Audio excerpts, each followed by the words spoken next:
Muy buenas para todos. A continuación vamos a hacer nuestra presentación para la asignatura Planeación Tributaria, que corresponderá a presentar algunos impuestos y reportes, como lo son el impuesto de normalización tributaria, el reporte de información exógena en medios magnéticos y el impuesto del patrimonio. Nuestro equipo está conformado por Lady Johanna Ibarra, Daniela Mafla, George Michael Pérez y Juan Pablo Cárdenas. En primer lugar, vamos a hablar sobre el impuesto de normalización tributaria, un impuesto complementario del impuesto sobre la renta y del impuesto al patrimonio, que lo trajo la Ley 2010 del 2019 en una nueva edición, ya que en reformas anteriores se ha venido creando este impuesto. Los sujetos pasivos son aquellos contribuyentes del impuesto sobre la renta o de regímenes sustitutivos, como vendría siendo el régimen simple de tributación, que tengan activos omitidos o pasivos inexistentes. Básicamente estos dos ítems constituyen derecho generador, cuya ventana de observación será el 1 de enero del año 2020. La base gravable la conformará los activos bajo su costo histórico fiscal o el avalúo comercial, según sea el caso, y para el caso de los pasivos será el valor fiscal según las disposiciones del estatuto tributario o el valor que se haya reportado en la última declaración de renta en la sección del patrimonio fiscal. Su tarifa será del 15% para el año 2020, presentó un incremento de 2 puntos porcentuales en comparación con el 2019 que había dispuesto la ley de financiamiento, que se declaró inexequible. Su presentación va hasta el 25 de septiembre del 2020 y no habrá lugar a una corrección o extemporaneidad de la misma. Cabe resaltar que normalización no es legalización. Este proceso de normalización es optativo para el contribuyente que decida informar y revelar todos aquellos bienes o deudas que no había reportado correctamente, sin que esto signifique una oportunidad para legalizar aquellos activos cuyo origen se encuentre derivado de operaciones ilícitas y que vean esto como una oportunidad de, entre comillas, lavar esos activos. Unas anotaciones muy importantes: el proceso de formalización de estos activos omitidos se realiza ante el Banco de la República sin posibilidad de una infracción cambiaria para el caso de los bienes que se encuentren en el exterior en moneda extranjera. Existen dos tipos de activos a reportar: aquellos que fueron omitidos, bien sea que se encuentren en Colombia o fuera del país, y aquellos que van a ser saneados, es decir, que fueron bienes que sí se declararon, pero lo hicieron por un valor inferior al que disponía la legislación tributaria de Colombia. Existe un beneficio para los contribuyentes que decidan acogerse a este impuesto y consiste en la reducción del 50% de la base gravable por aquellos bienes omitidos en el exterior que decidan repatriarse con vocación de permanencia, con mínimo de 2 años. Es decir, que sean activos, como por ejemplo una cuenta de ahorros que se encuentre en Panamá, decida monetizarse, traerse a Colombia, es decir, traer esos recursos a un banco nacional y permanecerlo por mínimo 2 años para evitar ser objeto de sanción por incumplimiento de este tipo de beneficios. Para este caso, los activos en moneda extranjera, su costo fiscal histórico corresponderá a la tasa de cambio del 1 de enero y a partir de ahí se reconocerán esos activos con este tipo de divisa. Esto no genera renta por comparación patrimonial y en caso de no repatriar esos activos que declaró y aseguró que iban a tener vocación de permanencia, se enfrentará a un pago por el mayor valor del impuesto del 50% que excluyó inicialmente, intereses moratorios que corresponden a el periodo desde el vencimiento hasta el momento en que haga la solicitud a la DIAN para habilitar el formulario y volver a presentar el impuesto por esa corrección de los bienes no repatriados. Como ya hemos dicho inicialmente, el proceso de normalización es de carácter optativo. Sin embargo, la administración tributaria cuenta con los recursos y la infraestructura suficiente para fiscalizar y hacer seguimiento a esos contribuyentes en el que se tenga sospecha de que cuenten con activos omitidos o pasivos inexistentes.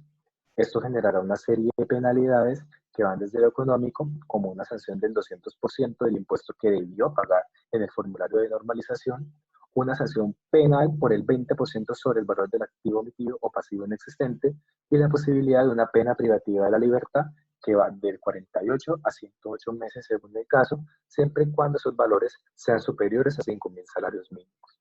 Cabe resaltar que el contribuyente podrá resarcir sus penalidades siempre y cuando se encuentre a paz y salvo con la administración tributaria por esos valores de los cuales fue objeto de sanción.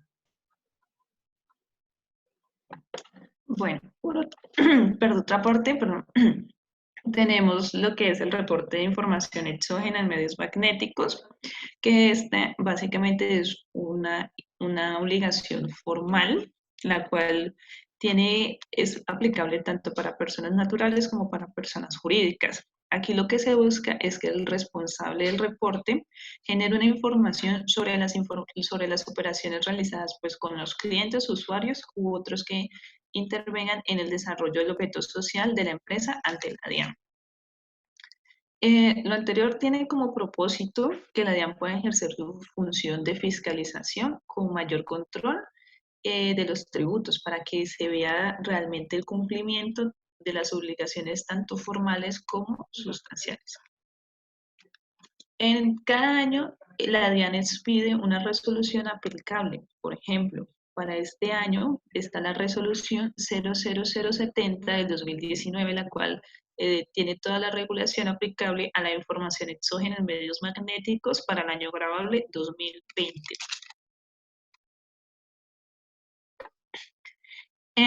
Cabe resaltar de que cada responsable deberá revisar esta resolución para verificar el formato que debe presentar, debido a que todos los formatos no aplican para cualquier tipo de responsable.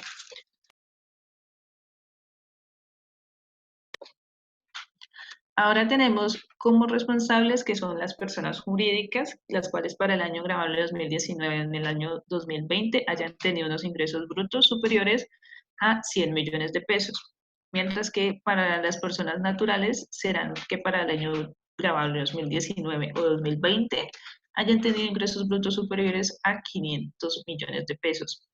O por otra parte está que los ingresos brutos obtenidos por rentas de capital o rentas no laborales durante el año grabable 2020 superen los 100 millones de pesos. Como excepciones tenemos las personas naturales, jurídicas y sus asimiladas que estén adelantando procesos de cancelación del RUT. Otros obligados son las partícipes de contratos de colaboración empresarial, las entidades públicas, las personalidades territoriales, como lo son las alcaldías, las gobernaciones, los distritos y los distritos. Además, las entidades vigiladas por la SUPRE. Algunos formatos consideran los reportes por cuantías menores. Si estos son de fuente nacional, entonces la razón social deberá ser cuantías menores, pero si es para fuente extranjera, se debe de registrar como operaciones del exterior. Algunas entidades como las bancarias y las que declaran en bolsa deben de registrar la información exógena mensualmente. Algunos conceptos, aunque declarados fiscalmente, no son sujetos a declararlo de manera exógena, como lo son los intereses presuntos. La información exógena es netamente formal, aunque el hecho de no enviarla, de realizarla tarde o de realizarla con error, da sujetos a sanciones, las cuales son del 5% del no enviarla, 4% por hacerla tarde y 3% por hacerla con errores. La DIAN cuenta con un prevalidador, el cual es un archivo XML para evitar los errores de forma. Estos errores no son aplicables a sanciones, ya que los errores de contenido son hechos por la persona que está haciendo la declaración exógena. Por último, hablaremos del impuesto sobre el patrimonio. Este impuesto es un tributo directo que grava la propiedad o posesión de un patrimonio. El impuesto al patrimonio es complementario al impuesto sobre la renta. Dentro de los sujetos pasivos al impuesto al patrimonio nos encontramos con las personas naturales y las sucesiones ilíquidas que sean contribuyentes del impuesto sobre la renta. También están las entidades extranjeras que no son declarantes de IVA y que posean bienes en Colombia. Bienes diferentes a acciones, cuentas por cobrar, como inmuebles, yates, botes, lanchas y entre otros. Asimismo, están las personas naturales no residentes respecto al patrimonio poseído directamente en el país, salvo a las excepciones previas de los tratados internacionales y el derecho interno.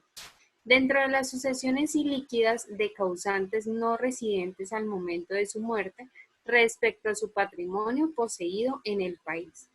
Por último, encontramos a las personas naturales no residentes respecto al patrimonio poseído a través de un establecimiento permanente. Ahora vamos a hablar del hecho generador.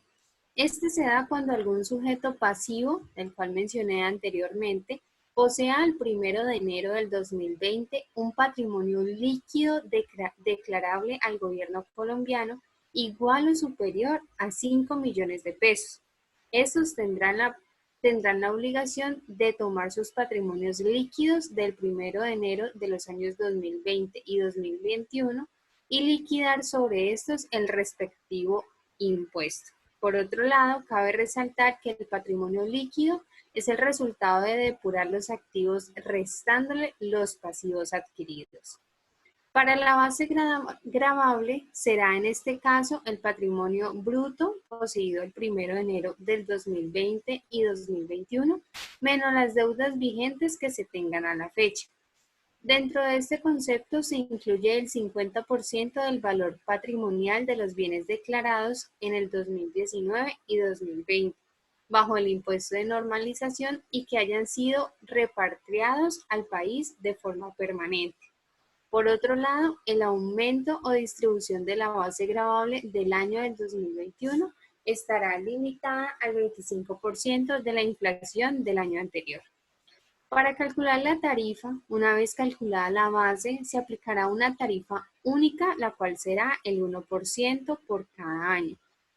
Es importante saber que el impuesto al patrimonio no es deducible al impuesto sobre la renta y que el valor patrimonial neto de las primeras 13.500 VT, que en este caso serían alrededor de 480 millones, año base del 2020 de la casa o apartamento de habitación de las personas naturales, estarán exentas para el cálculo del impuesto. Cabe resaltar que este impuesto existe en esencia desde el 2002, ya que grava el mismo hecho de posesión de grandes sumas de patrimonio de las personas, pasando por diferentes nombres y de carácter temporal, con leves modificaciones en su destinación al momento de crearse. De acuerdo a los plazos para declarar y pagar el impuesto al patrimonio, nos encontramos que los plazos son los siguientes. La primera cuota estará del 12 al 26 de mayo del 2020, la cual se pagará el 50% de la tarifa del impuesto del patrimonio calculado sobre el patrimonio líquido poseído al 1 de enero del 2020. Y la declaración y el pago de la segunda cuota se hará entre el 28 de septiembre y 9 de octubre del 2020. Esta segunda cuota corresponde al valor del impuesto al patrimonio declarado, restándole lo pagado en la primera cuota. Muchas gracias por su atención. Esperamos que esta presentación les haya servido para aclarar ciertas inquietudes y conceptos sobre ciertos impuestos y reportes que se hacen ante la administración tributaria. Muchas gracias por su atención.